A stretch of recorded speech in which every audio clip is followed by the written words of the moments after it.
Waalaikumsalam warahmatullahi wabarakatuh. Saya Nadia Faudia. Pada kesempatan kali ini saya akan mempresentasikan hasil pengembangan belajar yang sudah saya buat mengenai transformasi geometri kelas 9. Langsung kita mulai aja.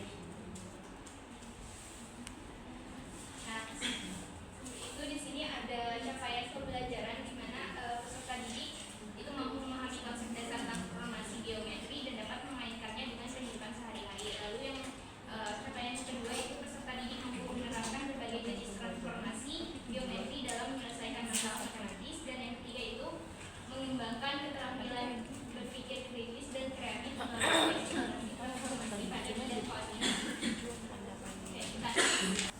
Jadi di sini ada ceritanya dulu kan, tadi sesuai dengan capaian pembelajaran pertama yang di sini ada cerita mengenai Riko yang datang dari planet geometrika. Dia mau belajar bersama anak-anak untuk apa ya?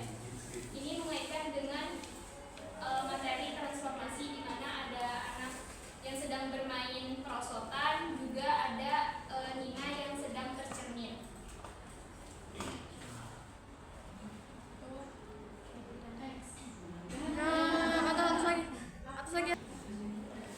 Nah, jadi di sini robot Robiko itu menjelaskan bahwa transformasi itu adalah geometri. Transformasi geometri itu adalah suatu perubahan posisi atau ukuran pada titik garis atau bidang.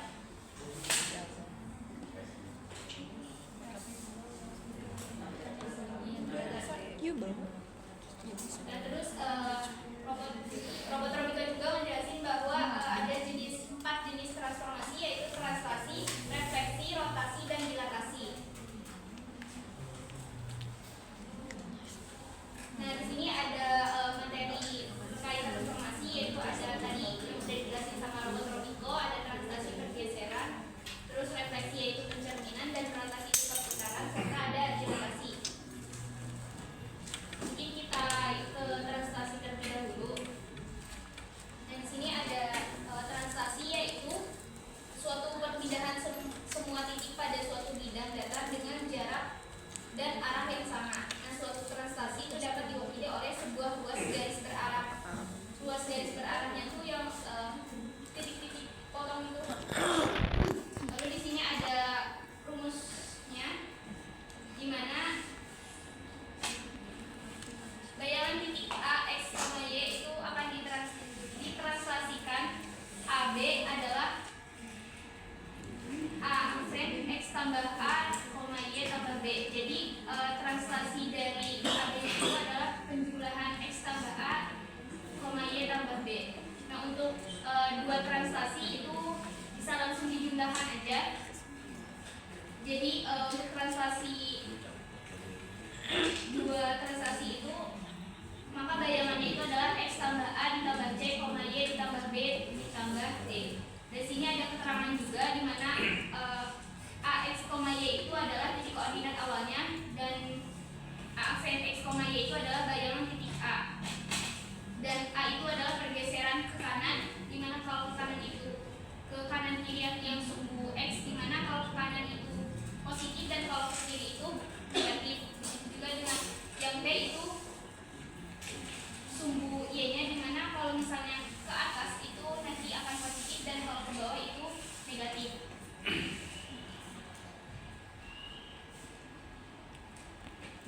Lalu sini ada juga contoh soal. Sini ada contoh soal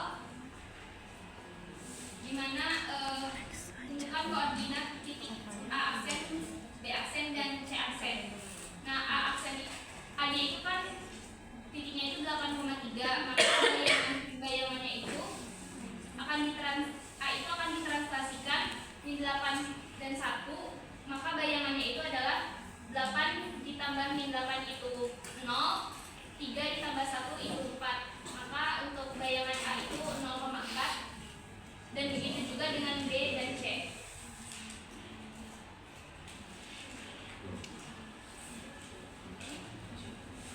Lalu di sini ada gambarnya, dimana kalau misalnya kita translasikan, maka bentuk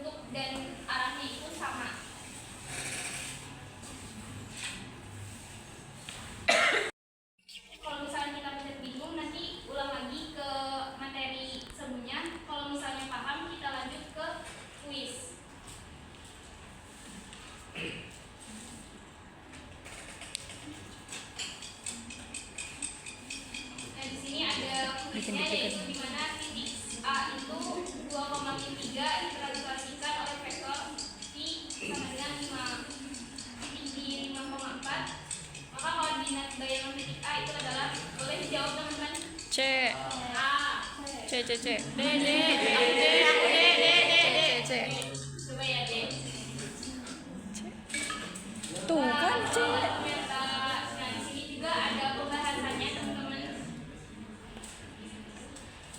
Jadi bayangan dari titik A itu adalah 7,1.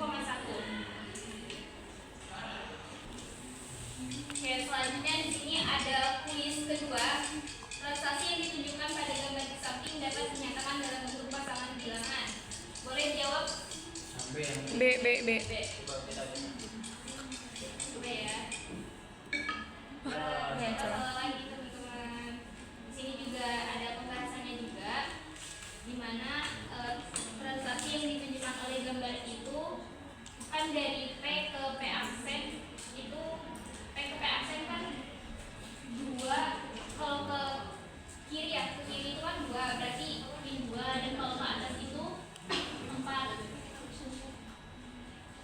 Terus juga yang P aksen ke P, bayangan P yang kedua itu ke kanannya itu 8 dan ke bawahnya itu 3. Begitu juga dengan maka untuk kuis ini jawabannya itu 2, 4 ditambah 8 3 sama dengan 6 1.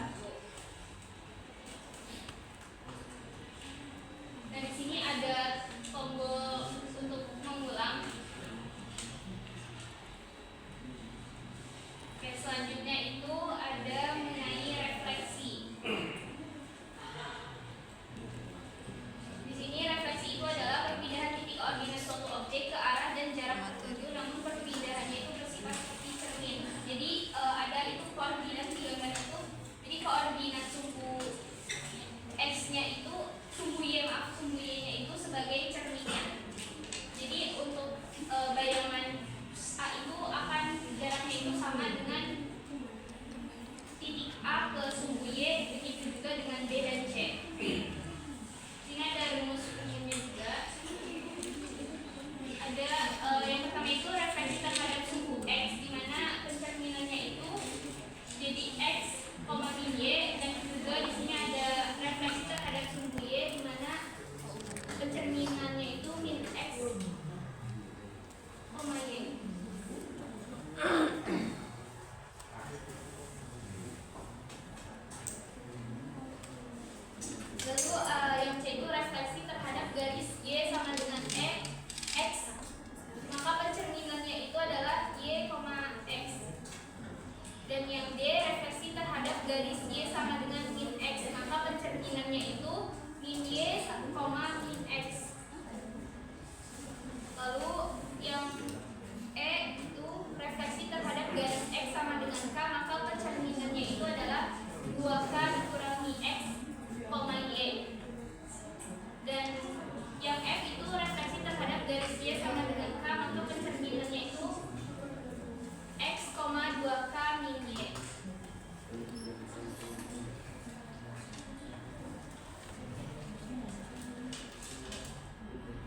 di sini ada kuis di mana titik L itu 15,18 akan direfleksikan terhadap sumbu X, kemudian direfleksikan lagi terhadap sumbu Y, maka koordinat bayangan terakhir dari titik L adalah C.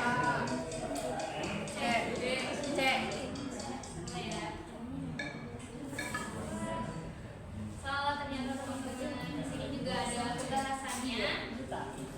Di mana titik L ini kalau kita refleksikan terhadap sumbu X, maka bayangan dari L itu 15,18 dan dari bayangan pertama dari titik L itu kalau direfleksikan lagi ke sumbu Y itu menjadi 15,18. Ini juga ada kuis yang kedua di mana titik R 8,16 direfleksikan terhadap garis Y sama dengan X, kemudian direfleksikan lagi terhadap garis X sama dengan titik 6. Maka koordinat bayangan terakhir dari titik R adalah B. apa teman-teman? B. B ngikut cinta. B. A sebenarnya A. Ah. Dan teman-teman, Tuh kan bener yang A. pembahasannya Salut gue. di mana titik R jika direfleksikan terhadap garis Y sama dengan X itu maka bayangan pertama dari titik R itu 16,8 dan dari bayangan pertama direfleksikan lagi terhadap garis X sama dengan min 6 itu bayangan titik R yang kedua itu menjadi min 28,8. Nah untuk ulang lagi di sini ada tombolnya. Ini lalu selanjutnya ke materi rotasi atau perputaran. Nah jadi rotasi itu adalah perubahan posisi suatu titik atau bidang dengan cara diputar dengan sudut tertentu. Nah rotasi ini ada contoh gambarnya ya, mana rotasi pada bidang kartesius dari titik 0,0 pada sudut 90 derajat. Juga ada rumusnya di mana rotasi 90 derajat itu nanti titik bayangannya itu min y, x. Kalau rotasi 90 derajat itu titik bayangannya y, x. Dan rotasi 190 derajat itu titik bayangannya min x, min y. Dan rotasi min 180 derajat itu titik bayangannya min x, min y. Di sini ada catatan di mana sudut positif itu menandakan rotasi berlawanan jarum jam, sedangkan sudut negatif itu menandakan rotasi searah jarum jam. Lalu di sini ada contoh soal di mana segi 4 PPFS dan koordinat titik P 2,2, Q 4,4 dan R itu 4,3 serta dan S itu 2,4. Maka menemukan titik bayangan segi 4 PPFS pada rotasi 90 derajat yang berlawanan arah jarum jam yang berpusat di titik asal 0,0. Nah untuk titik bayangan dari titik P itu kalau dirotasikan pusat 90 derajat maka titik bayangan P itu 2,2, titik D itu 1,4, R itu 3,4 dan S itu 4,2.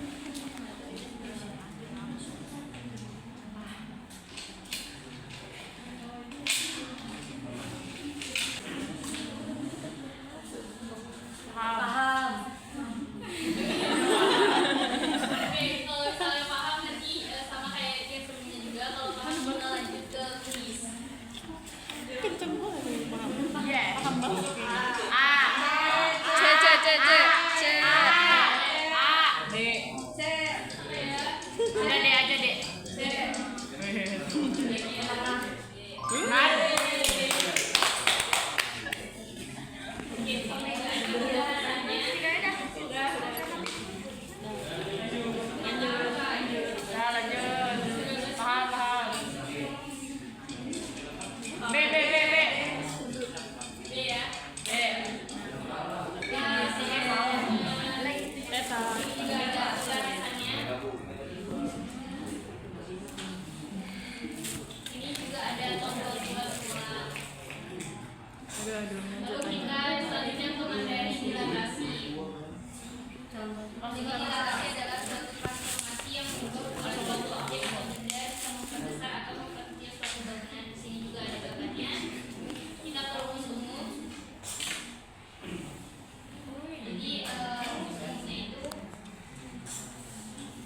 Kx, Ky untuk dilatasi dan gayangan dilatasi dari titik P dengan pusat 0 A, B itu K